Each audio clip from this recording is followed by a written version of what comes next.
মুখ্যমন্ত্ৰীৰ আত্মনিৰ্ভৰশীল অসম অভিযান। এই স্কিমটোত আমি 2 লাখ টকা কৰি এজন নিবনুৱা যুৱক যুৱতীক নিজৰ উদ্যোগ স্থাপন কৰাৰ বাবে আমি সহায় কৰিম। এনেকুৱা এটা আঁচনি আছিল। 1 লাখ ঘূৰাই দিব, 1 লাখ ঘূৰাই দিব নালাগে। তাৰে যিটো প্ৰথম পৰ্যায়ৰ ইণ্টাৰভিউ আছিলে, সেই ইণ্টাৰভিউটো সমাপ্তি হ'ল।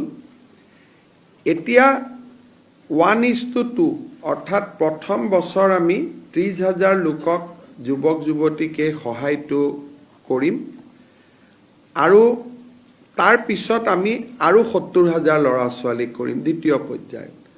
প্ৰথম পৰ্যায়ৰ যিটো 30,000 ল'ৰা ছোৱালীক আমি সহায় কৰিম, তেওঁলোকৰ জিলা পৰ্যায়ৰ ইণ্টাৰভিউ 16 আগষ্টৰ পৰা আমি আৰম্ভ কৰিম আৰু 5 ছেপ্টেম্বৰত আমি এই ইণ্টাৰভিউটো সমাপন কৰিম আৰু 30 ছেপ্টেম্বৰত আমি 30,000 যুৱকক 2 লাখ টকাৰ যিটো আঁচনি, সেই আঁচনিৰ অংশসমূহ আমি বিতৰণ কৰিম আৰু জিলা উপায়ুক্তসকলৰ লগত এই বিষয়ে আমি ডিটেইল আলোচনা কৰিলোঁ, যাতে কোনো ক্ষেত্ৰতে ক'তো খেলিমেলি নহয়।